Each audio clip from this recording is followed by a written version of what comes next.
Convidamos o senhor Monroy Fabrício Olsen, da Monroy Olsen Tributação e Cidadania, para a sua apresentação.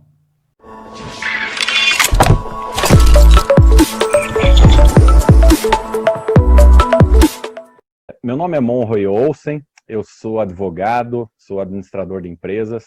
Minha especialização é em direito tributário aqui em Curitiba e eu acabei me especializando também no exterior, em Viena, em tributação internacional.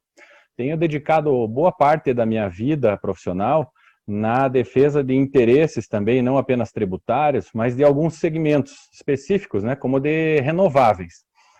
Tenho atuado desde 2013 na Biogás, onde sou membro até hoje.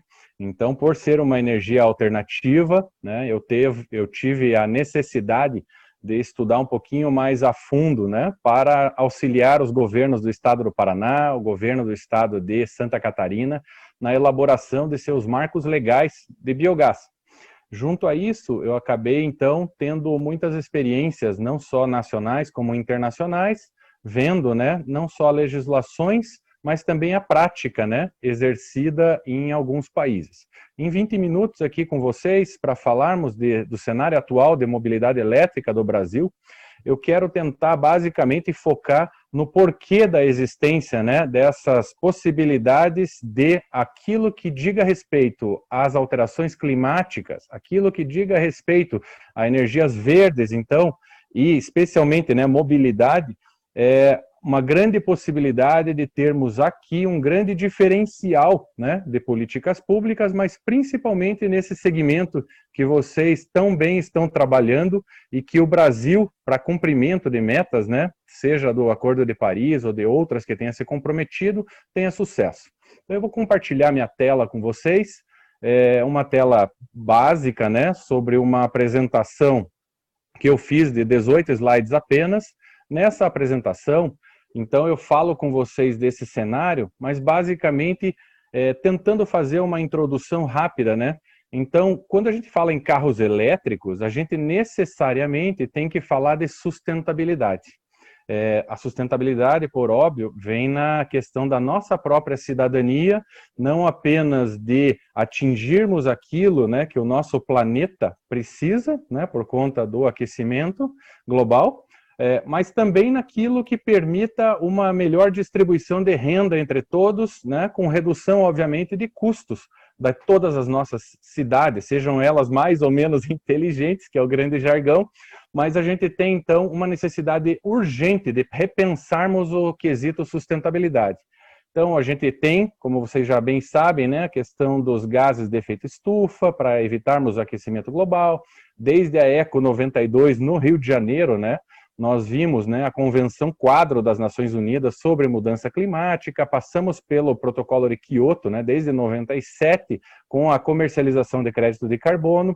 Identificamos, então, nesse sentido, o esforço conjunto da sociedade para regras de incentivo de redução dessas emissões de gases de efeito estufa. A própria COP21, né, e o Acordo de Paris são mais do que nunca, né, a ratificação dos termos e, obviamente, os desígnios de uma nova economia mundial.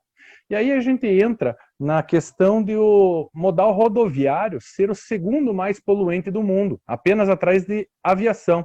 Então, quando a gente identifica que sejam veículos leves ou veículos pesados, eles estão, quando movidos a combustíveis fósseis, né, trazendo essa quantidade de poluição, a gente tem que, já chama a atenção. Então a gente vem para o uso de novas tecnologias para essa redução de emissão de gases do efeito estufa na nossa atmosfera.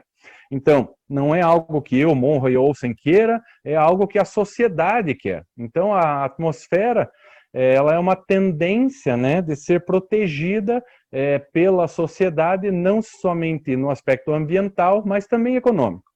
E aí a gente entra na parte de fluxos de capitais acumulados no mundo. Nós sabemos, né, especialmente agora com a crise trazida, né, pela Covid-19, a necessidade de os países desenvolvidos bem aplicarem os seus recursos. E a gente está falando de trilhões. Então, eles precisam, com a nossa ajuda, obviamente, montar e executar, priorizando essas políticas de iniciativas verdes em todo o mundo. recente estudo, então, do World Resources Institute, estima que o Brasil pode atrair 2,8 trilhões se ele investir, de reais, né? Se investir na preservação do meio ambiente e em projetos que reduzam essa quantidade de carbono. Não estamos hoje satisfeitos com o que está sendo transmitido, né? Não só na mídia, mas na realidade, mas vejam que a gente tem um grande valor monetário aí para a atração.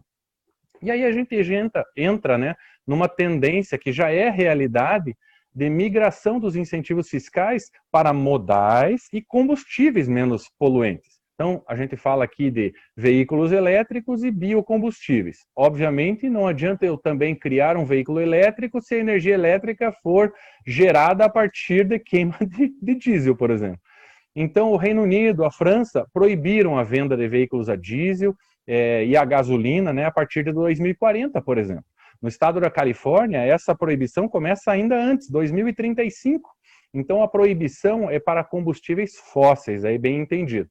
Não estão na proibição os biocombustíveis e os veículos a gás, que aqui, especialmente no Brasil, por conta da infraestrutura, pode ser uma boa alternativa de uma transição até que se chegue aos veículos elétricos, e eu acabo aí ousando dizer que acabará trabalhando em paralelo.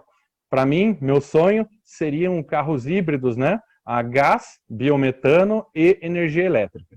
Bom, mas aí a gente tem na própria China estimando que até 2025 nós teremos 20% da frota movida por meio, né, de uma fonte alternativa de energia. E a China é um bom número para a gente prestar atenção. Na indústria automobilística, por exemplo, outros dados relevantes aqui para a gente falar, né, sobre esse cenário atual da mobilidade elétrica no Brasil, é que a GM planeja ter 20 modelos de veículos elétricos até 2023. Então, hoje, a gente vê no mercado valores altos por conta da baixa escala de produção, em função das dificuldades de instalação, né, nos edifícios, nos bens públicos e logradouros, né? Mas a gente tem, então, já essa disposição de uma grande indústria automobilística em ter mais modelos até 2023. A Volvo, por exemplo, ela espera vender 1 milhão de veículos elétricos até 2050. A Scania, que tem iniciado, né, com uma transição com biocombustíveis, ela vem investindo pesadamente no modelo de caminhão movido a biometano. Protótipos já em testes e que promete, né, revolucionar o modal rodoviário de carga no Brasil. E não é nesse modal rodoviário aí apenas aquele caminhão convencional, não. A gente identifica a Case New Holland, que está aqui no estado do Paraná, e outros aí aplicando em tratores, até em colheitadeiras. Então, o agronegócio com os combustíveis renováveis, né, também movidos à eletricidade. Você tem misturados a uma telemetria, que é a base da agricultura de precisão, uma forma de você fazer com que toda a produção seja devidamente rastreada, e isso vem de encontro também à necessidade de segurança alimentar em tempos de Covid, em que quem vai comprar o produto, no caso paranaense, quer saber não apenas a procedência de origem geográfica, mas também a forma pela qual foi produzida, antigamente, né, como sendo um produto normal ou orgânico, como a gente fala, né, sem agrotóxicos. Aqui a gente já tem a possibilidade de usarmos tecnologias em que você tenha a rastreabilidade, né, de todos os modais que tenham trabalhado na elaboração daquele produto. Então, desde o campo, passando pela logística terrestre, indo pela logística marítima também, é possível que tenhamos aí uma boa forma de diferenciação, né, desse segmento. E aí a gente entra, né, como itens legais da nossa infraestrutura ou da nossa sistemática, né, jurídico-tributária e regulatória, a lei de 2017 que instituiu a Política Nacional dos Biocombustíveis. Tá? A gente tem, então, o programa Renova Bio e a própria Agência Nacional de Petróleo, né, e Biocombustíveis, identificando quais são os grandes fatores que permitem algumas das geradoras, né, desse combustível terem os seus créditos em retribuição àquilo que as concessionárias que vendem o gás, né, sejam obrigadas a adquirir. A gente tem, então, uma tendência mundial dos negócios, né, nos aspectos ambientais, sociais e de governança, que, obviamente, olhando nos balanços das empresas, terão um impacto muito grande, né, quando você identifica sistema B, quando você identifica um propósito ambiental, né, nas notas explicativas e na realidade da empresa e dos seus stakeholders. A gente identifica, então, daí a questão de inventários de emissões de gases do efeito estufa, né, pelas indústrias, que já é uma realidade. Então, o mercado que vai decidir se compra ou não um determinado produto, ele pode olhar para os balanços das empresas para identificar se o propósito, se o respeito, né, aos inventários de emissões de gases do efeito estufa está sendo praticado e assim por diante. Quem manda, na verdade, em qualquer empresário, e nós sabemos disso, é o cliente. É o cliente que vai, mais ou menos engajado, dizer se aquela empresa vai conseguir sobreviver no mercado ou não. E aí a gente entra, né, na parte de competitividade, inovação, segurança veicular, que são as premissas de um dos grandes programas aqui do governo brasileiro de benefício fiscal. Você tem uma necessidade de aumento dos investimentos em pesquisa e desenvolvimento do país, você precisa estimular a produção de novas tecnologias, você precisa trazer uma segurança veicular, você precisa necessariamente forçar com que as empresas e todo mundo trabalhe com eficiência energética, né, e proteção ao meio ambiente, e quer algo melhor do que a promoção de uso de biocombustível e de formas alternativas de propulsão?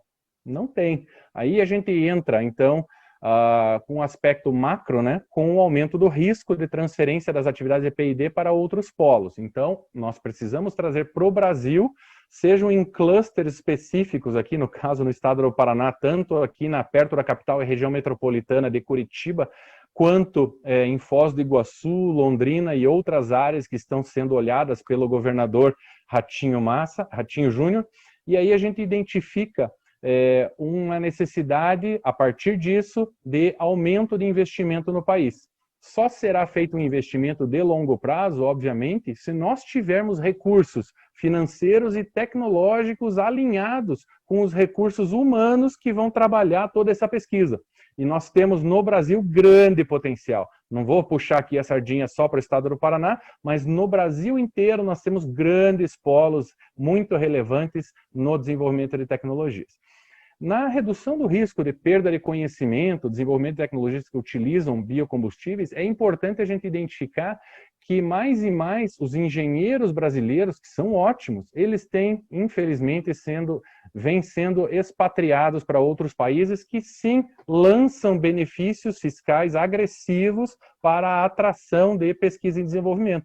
O Brasil ele é um dos mais de 150 membros da OMC, a Organização Mundial do Comércio, organização essa que há uma obrigatoriedade de o Brasil atender certos limites. Que limites são esses? Você não pode discriminar, né, benefícios ou, na verdade, prestadores de serviços ou produtos de outros países. E uma das exceções é justamente o investimento em pesquisa e desenvolvimento. Então, você não estará criando um benefício ilegal se esse benefício estiver vinculado a metas, né, de desenvolvimento de tecnologia. Bom, para as montadoras estabelecidas no Brasil, fabricantes nacionais de autopeças, empresa que possua projeto de desenvolvimento tecnológico aprovado, né, para a produção no país e importadores, exceto a revenda, que o objetivo é trazer tecnologia para aplicar na produção industrial, nós temos então esse grande benefício do Rota 2030. E o que esse benefício do Rota 2030 traz, né? Na pesquisa básica aplicada, você tem, né, no desenvolvimento de tecnologias, um benefício de até 10,2% sobre os gastos com P&D. Se esses dispêndios, né, forem estratégicos, de acordo com a legislação, sobe para 15,3%. Tá? Então é um benefício bastante atraente para a indústria brasileira que trabalhe nessa maneira. E quais são os limites na utilização do crédito, né? Bom, poderá ser deduzida dos tributos devidos nos períodos de apuração subsequentes, só que com essa limitação dos 30% dos tributos devidos, que é uma realidade, infelizmente, brasileira apenas, que precisa de fluxo de caixa, sempre nas costas dos empresários. Mas vamos lá. O fato é que nós temos também outros benefícios andando em paralelo à Rota 2030, como a Zona Franca de Manaus, que tem, né, o processo produtivo básico, algumas leis específicas para as montadoras que se instalaram nas regiões Norte, Nordeste e Centro-Oeste. Nós temos DIPI também e, obviamente, a Lei do Bem, que é a base de P&D, quando a gente fala em inovação tecnológica. Olhando, então, em paralelo, os dois benefícios, tanto da Lei do Bem, a básica aqui do meu lado esquerdo, quanto do lado direito, que é com o benefício do Rota 2030, a gente identifica que a gente pode chegar a um percentual de redução de até 42,5% da carga tributária. É bastante relevante. E aí, qual é a realidade no estado do Paraná, né? Quando a gente fala de mobilidade elétrica, né? Falando um pouquinho de mobilidade urbana versus rural, a gente tem uma certa dificuldade em colocar veículos elétricos dentro da operação. Mas, como eu já falei, dentro da telemetria da agricultura 4.0, é plenamente possível, né, a introdução de mobilidade também no meio rural. Obviamente, o foco é sempre a substituição do diesel. Nós temos num passado, um presente e um futuro bem claros aqui, em que o Estado do Paraná está investindo, isentando IPVA de carros elétricos, identificando agora para o biogás, né, a possibilidade de ter um diferimento total do CAPEX, né, sobre o ICMS. E a gente tem vários ICTs, clusters e universidades estaduais aqui no Paraná, trabalhando diuturnamente para esse desenvolvimento. E aí, o que eu trago para vocês aqui, só para chamar atenção nos 5 últimos minutos que me restam aqui? Nós temos a necessidade de olharmos com atenção para os veículos movidos a bateria, né? Que é o fator mais importante que vai influenciar no desempenho e no custo desses carros elétricos. Até o ano, essa aqui é uma informação do ano passado, ainda em que 90% dos fabricantes de automóveis usavam, né, o íon de lítio. A Argentina, nesse sentido, junto com a Bolívia e o Chile, eles concentrariam 60% dessas reservas, né, conhecidas de lítio, sendo que o Brasil detém, então, apenas 8% da reserva mundial. E aí, como é que a gente vai ter um veículo elétrico se nós tivermos também a dificuldade para gerarmos energia? Então, aqui eu tenho um gráfico muito rápido para apresentar para vocês, onde é que você tem vantagens de geração distribuída, para evitar o que eu coloquei na foto aqui, esse altíssimo investimento para a distribuição de energia. Então, nós, seja por energia solar, de biomassa, né, eólica, é importante observarmos que nós temos na ANEEL, hoje, por enquanto, né, uma grande vantagem para quem tenta fazer a sua própria geração, né, com GD. A gente identifica, então, só como fontes renováveis. É importante, então, 16% aqui no Brasil, observando que agora, com essa crise hídrica, nós temos aí uma concentração na energia hidrelétrica que é muito alta. Nós temos os incentivos fiscais federais, eu não vou passar aqui com vocês porque tem um momento específico desse nosso fórum para discutir políticas públicas e aspectos tributários. Nós temos aqui no Paraná, como eu já falei, isenção de IPVA, nós temos em Curitiba até a isenção do STAR para veículos elétricos, mas o foco aqui é identificarmos, então, a possibilidade de termos um veículo híbrido, elétrico e biocombustível, seja ele para uma transição ou em definitivo. O fato é que 10% da frota de carros atual demandaria um aumento de 2% no potencial energético. E quando nós tivermos o Brasil trabalhando num tema de recuperação econômica em que vai ser necessária a energia elétrica, pode ser que a energia fique muito mais cara e não seja um fator tão atraente aqui para o nosso modal de veículos elétricos, tá? Isso é algo que nós temos que nos preocupar. Nós temos aqui, na realidade, aqui eu falo pelo Paraná, possíveis interrupções na rede elétrica a curto e médio prazo, e o histórico, só lembrando, né, que, por exemplo, a indústria do etanol teve início com a crise do petróleo lá nos anos 70, e nós estamos agora enfrentando uma outra crise. Dentro disso, trabalhando, né, no conceito de tributação e cidadania, sabendo que um determinado setor ele deve ser autossustentável, não deve depender de incentivos fiscais. Observe que nós temos uma reforma tributária em trâmite e esse trâmite está nos mostrando que o governo está desesperado para arrecadar. Se nós não tivermos algo consistente no sentido de o próprio mercado querer esses veículos elétricos, nós não teremos muito futuro, gente. Nós temos que evitar ao máximo depender de benefícios fiscais, sejam eles federais, estaduais ou municipais, se nós quisermos ter uma indústria de carro elétrico, seja ele no modal, na indústria ou no modal que precisa ter a infraestrutura para estacionamento, para abastecimento, para termos esse futuro sustentável. Então, basicamente, eram essas as minhas palavras. E fica uma pergunta, né? O Brasil está preparado para esse modal elétrico? Temos aí a possibilidade de fazer esse compartilhamento, né? Essa mobilidade urbana compartilhada? Temos que trazer para as nossas cidades esse debate. E esse debate faz parte da cidadania de todos nós, forçando os nossos representantes, mandatários, numa Câmara de Vereadores, numa Assembleia Legislativa ou no Congresso Nacional. Então, muito obrigado, um bom fórum, uma boa discussão para todos, e eu fico à disposição, então, para perguntas e questionamentos.